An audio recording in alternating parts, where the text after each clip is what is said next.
Hi, everyone. Welcome to Sharon's Faith Corner, episode 6.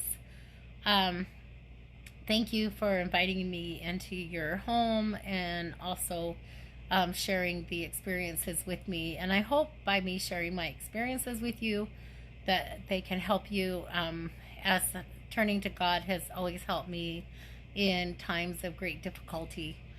Today, I wanted to share with you the experience of my brother. I had a wonderful brother. My brother's name was Larry. He was awesome. He was my biggest brother, my hero.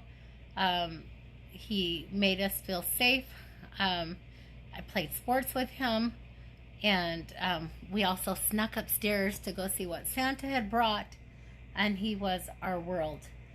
And he joined the Navy, and he was in the Navy for about 16 years, and then the unthinkable happened. We got word that he had taken his life, and anyway, big brothers don't take their lives. Not big, strong Navy men. They don't take their lives. Boy, how wrong was I? Because I found out after he took his life that there's a lot of people in the service that take their life, and that veterans who take their life are a high amount of people who commit suicide. Um, there was a series of conversations that I had with my brother prior to his death that made me feel responsible. Just I just felt guilty, and I can't describe that. But when I think a lot of people feel guilty when they have a loved one that take their life, but I'm here to tell you it's not your fault, and it wasn't mine. But it took a while to really get that mentally. I had small children. I had to raise my children, and the grief I was feeling was really unbearable, and it was paralyzing. And I couldn't sleep. I was feeling sick to my stomach. I was trying to maintain my sobriety and try to get some serenity and raising children. And so, after a few months of feeling this, I finally said, I need to solve this somehow. And I didn't know what I was going to do, but I finally had to leave.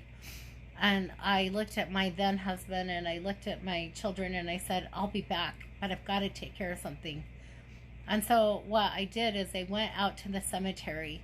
And if you ever been out to the veteran cemetery here in Utah, it's very windy and it can be cold.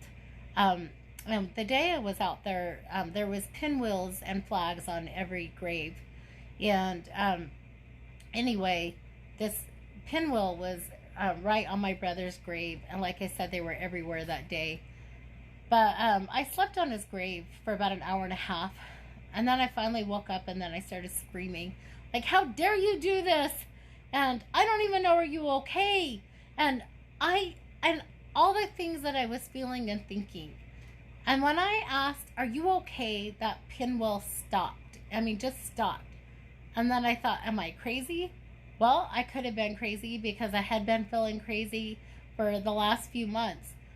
But all of a sudden, I started asking questions and asking God, is this real? Is my brother here with me at the moment? And are you with me, God? And I could tell you again that pinwheel stopped. And anyway, I knew that God, I knew my brother was all at that grave. And through a 45-minute conversation, and a conversation of the heart, of the spirit, what it came to was that, yes, my brother was okay, and that God took him at a place that he could help him the most. And also, we made a pact, and the pact was that it was okay if I left my pain and my grief at the grave, because it was my brother's mortal feelings and emotions that made that decision. His spirit is free, and he was not in pain anymore. And so he wanted me to be free from my pain as well. So through a pact between God and my brother, the pain was left at the grave. And then I could move forward and raise my children and have serenity and peace. And I have maintained that serenity and peace from his death all these years now. That's been over 20 years. I miss him dearly.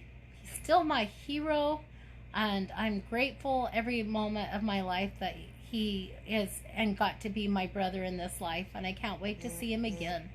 But I'm comforted knowing he's with his son and my mom and other dear loved ones.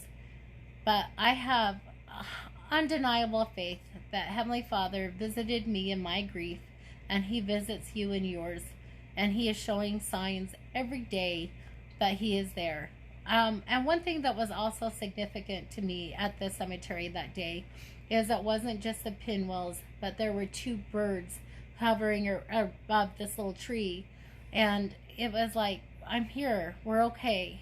And my brother had lost his son before his death, and so I just thought that was kind of neat, those two birds. I thought, oh, my brother's with his son. So anyway, I just know that Heavenly Father showed me mercy and freed me from that pain in a way that was beautiful. When I went to leave the cemetery, the pinwheel at the grave went, stop, start, stop, start. And so I finally had to say, stop showing off, stop showing off. I know you're okay now. Anyway, I hope that this has been helpful for somebody. I have felt like I needed to share that. Once again, a huge shout out to my sponsors, Sims Motorcycle Monkeys. They are amazing, and also a great redemption story, and I love partnering with them. Pretty soon, probably in the next few weeks, I'll be looking for people who would like to share some of their miracles as well. Let's get some messages of hope out there and healing, and hopefully save some lives, which is really the whole catalyst behind this whole project, is to be part of this solution. Anyway, well, I love you all. Thanks so much for, again, spending this time with me, and have a beautiful day, and I'll see you on the next episode. God bless.